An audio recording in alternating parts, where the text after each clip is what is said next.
My mother's scream cut through the morning like a fire alarm, shrill, panicked, then silence. Then, "Who put this here?" I didn't answer. I was upstairs, cradling my belly with one hand, holding my tea with the other, and smiling for the first time in weeks. It happened at my baby shower, my first, my only. 32 weeks pregnant, swollen ankles, heartburn that made me breathe fire. Still, I smiled, because I was finally being celebrated. Until he showed up. My younger brother, Ryan. Late, loud, and overdressed like he was accepting an Oscar. Then, right as I started to unwrap the first tiny pair of shoes from my registry, he stood up and clinked his glass. "I got into Stanford!" Applause erupted, chairs turned, phones came out. Balloons meant for my daughter were suddenly being dragged behind his photos. I was still holding the booties when someone cleared my cake off the table to make room for a makeshift congrats banner someone just happened to have in their bag. I stood there, forgotten, pregnant, invisible. It wasn't new. Ryan had been the star since birth, the miracle child, the golden boy, while I was the strong one, the helper, the one who didn't need as much. I gave up piano so he could have lessons, gave up my bedroom when he wanted more space, gave up my place in college to work and help with his tuition when Dad lost his job. I'd been sacrificing for him my entire life. So, when they turned my baby shower into his college celebration and left me scraping pink frosting off the hardwood floor while they danced around his acceptance letter, I didn't argue.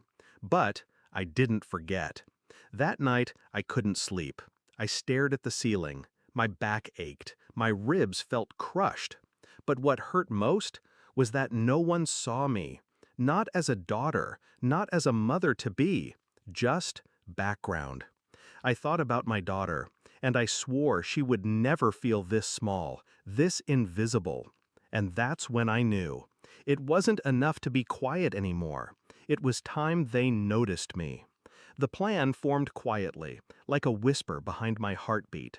Step 1 was Ryan. He was already enrolled, housing secured, orientation week mapped out. But what he didn't know, what no one knew, was that our parents hadn't submitted the final tuition deposit yet. They'd been waiting on a delayed inheritance check. So I made a call to the trust manager, pretending to be my mother.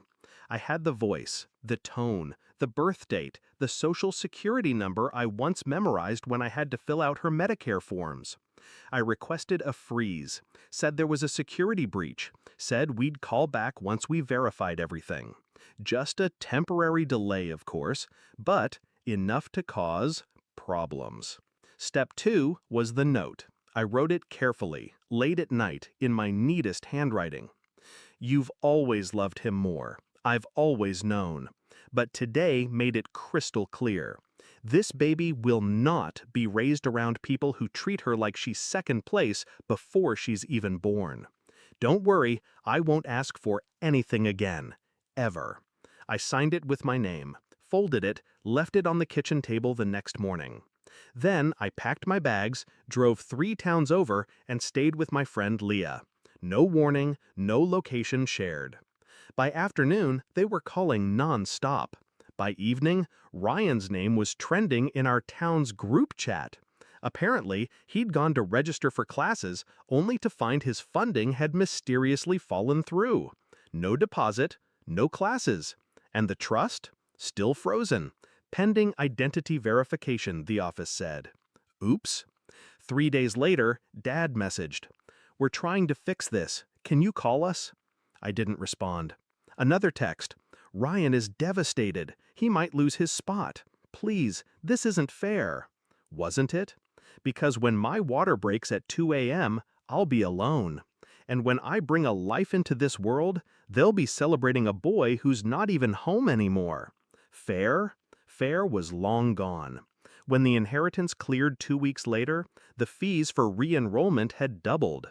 His housing spot had been reassigned, and Stanford wasn't feeling so patient anymore. One missed email, one missed payment. That's all it takes. especially when your parents are busy chasing their daughter who finally stopped chasing them. I saw them again 6 weeks later. They showed up at Leah's door. Mom looked like she hadn't slept. Dad looked like he'd aged a decade. They asked to meet their granddaughter. I let them in. They held her, cried, apologized. But I wasn't looking for an apology. I was looking for understanding. So I asked, "Do you remember what was on my cake?" They blinked, confused. "Exactly," I said. They never forgot again. Because silence may be soft, but when used right, it echoes louder than screams. And now, they listen. They see me. And Ryan? He's reapplying next year, at a different school. Some lessons aren't taught.